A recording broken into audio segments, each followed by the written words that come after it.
Hi, Angelina. Thank you for submitting this new set of essays. I apologize for the delay in getting these to you. I was having some internet problems the last couple of days. In any case, I hope it's resolved. So let's take a look at this essay. I took a look at your corrections. I liked the second body paragraph about the effect on society.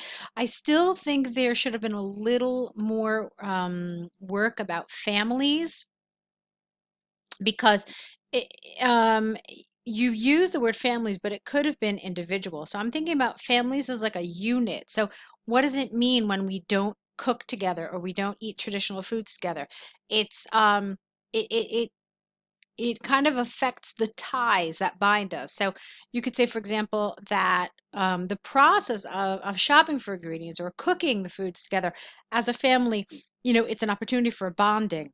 Whereas with fast and in eating too, of course, but with fast food, it's usually something put together really quickly and eaten really quickly to get on with your day. And so this kind of reduces the family ties. And so I would have liked to see more about that. Um, I felt like what you wrote really was it could have been about individuals, not the family as a unit. I don't know if that makes sense. I hope it does. Okay, then there were a couple of little grammatical mistakes in it as well, so be careful about that. Let's go on to this essay though, about online communication. Let's see what you wrote. With the advent of the internet in recent years, online communication in the here the business environment. It should be has become, because you've got this recent years. You want to show that it's something that started in the past, has an effect on the present. So the right tense here is has become. The outbreak of COVID-19 last year multiplied this existing trend, but also opened discussion about positive and negative aspects of online meetings compared to face-to-face meetings at work. I strongly believe online meetings have more benefits than drawbacks, and I will prove my position through examples from Australia. Lovely. Okay, good. There is irrefutable evidence that online meetings are drastically more cost beneficial than traditional business meetings. The reasons for that are twofold.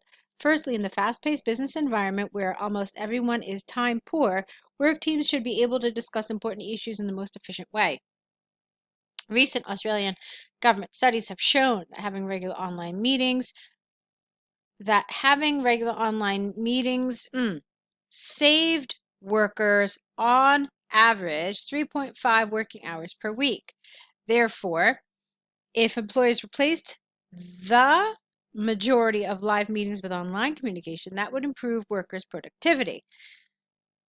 Secondly, meeting online instead of traveling to a business meeting saves an immense amount of money to every business, especially if the business has branches in many cities. The latest Australia Business Magazine report indicated that thanks to online meetings, companies in Australia saved on average, that's the expression, $5,000 per worker uh, during the last year, or uh, just last year without the word during. Okay?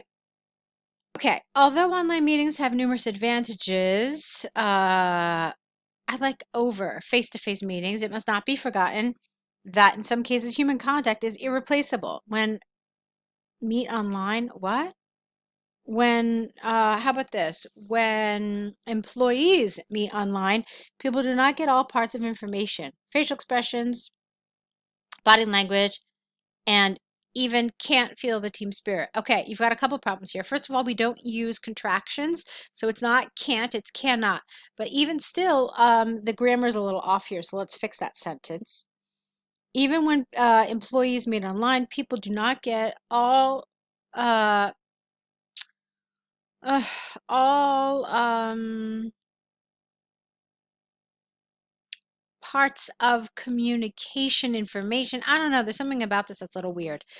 When employees meet online, people do not get all the information provided in communication. That would have been better.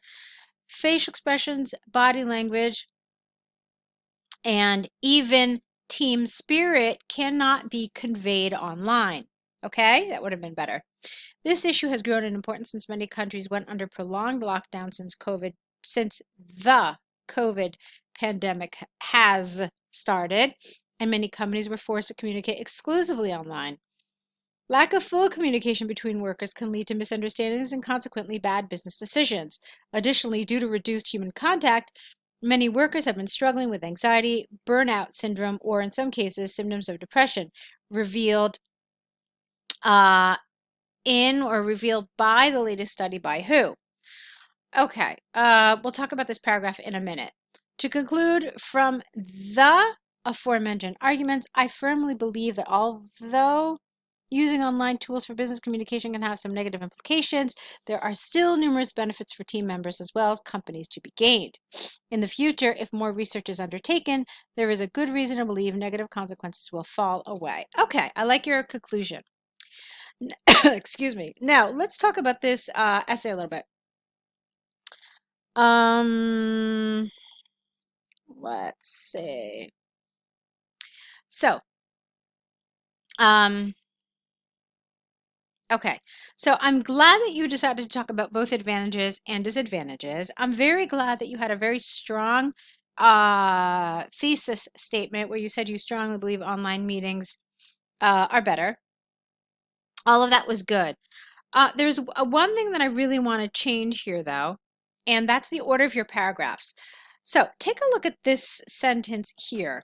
You wrote, although online tools for business communication can have some negative implications, there are still numerous benefits for team members. Do you see the order of your ideas in this sentence? You started with the concession first, okay? So you started with that, although there are negatives, okay, there are positives. This is how you should have organized your paragraphs as well. So what do I mean? I mean, you should have said the negatives here and the positives here. Because just like in this sentence, it makes it stronger, okay? It shows us, well, on the one hand, this is true. However, on the other hand, this is what I truly believe. That's the way your paragraphs should be ordered as well. And this is something that will be reflected in your coherence and cohesion score, the logical progression of arguments.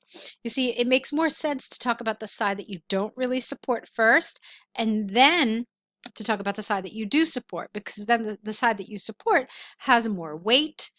It remains in the mind of the reader, and it's just a more logical way of organizing. So that's something that I thought you should have done there.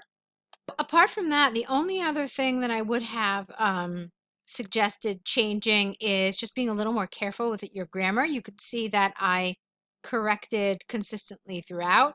Um, I yeah, I want you to be a little more careful with that, okay? Um, it wasn't like the mistakes impeded communication, but you still don't want so many that the examiner thinks, okay, there were consistent mistakes, because that will lower your grammar score, of course. All right, but in other words, another areas, I thought it was very good. I really liked your vocabulary. You things like this: irrefutable evidence. Um, I like this: human contact is irreplaceable. So there were a handful of things like that that I definitely appreciated and enjoyed reading about. All right, let's take a look at your task one. You want to apply for the full-time job. Let's see what you wrote. Dear Ms. Smith, I hope you are well. I'm writing to you in regard to an advert for a full-time marketing manager position I saw in the Western Australian. Being an employee in the company for more than 2 years, I strongly believe I am the best person for the advertised position. Lovely, that's great. During the here last 2 years, I let's see, I was. All right, that's a little awkward because during makes us it's a time marker for a different tense. I have been is what you wanted here. During the last 2 years, I have been. But I understand what you're saying. So you graduated. So we have to change this around a little bit. Time markers are an interesting thing. They kind of obligate you to use certain tenses. So it's really important to be aware of which time markers go with which tenses, okay? Um, let's see. How about we do something like this? me think about it for a second. Change around the word order, it will work a little better, and then we don't have to change so much of the grammar. So let's try that and see what that sounds like, okay? During the last 2 years that I have been working part-time, I was a full-time master's student. I think I like that better.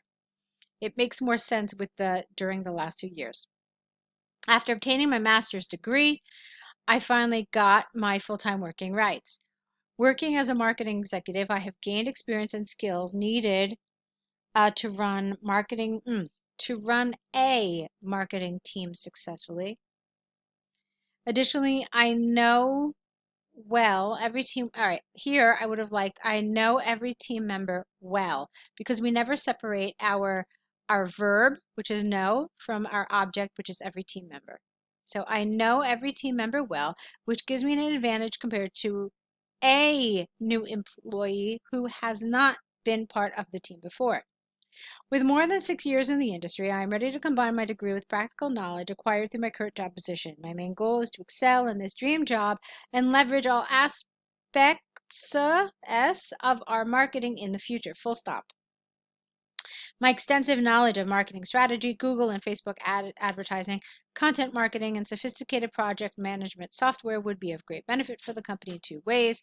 Firstly, many marketing tasks can be done in-house instead of uh, mm, through a third party with a Y agency. Secondly, more streamlined marketing will influence will in okay. How about this? Secondly, more streamlined marketing will positively affect the company's sales and profits. I'm looking forward to hearing from you at your earliest convenience. Thank you for your consideration, forthcoming response. Kind regards. Don't forget the comma here. Angelina. Okay, I thought this was excellent. It was convincing, and honestly, I would definitely consider you for the job. It was very professional. It was really well written. There were a few grammatical mistakes, nothing really, really serious, but still, I want you to reduce them as much as possible. I really want you to work on your accuracy, okay? It's very important. Because I think that you can get a really high score on a task one like this. It was well written. It was definitely developed. You covered everything. And like I said, it was very professional, very convincing. So it was excellent. Just be careful with the grammar a little bit. That's pretty much it. I thought you did a great job. I think you're doing really, really well. Keep it up. Try to apply the suggestions from this video and everything you're learning in the course. And let's see more work from you, okay, Angelina? Keep it up. Good luck.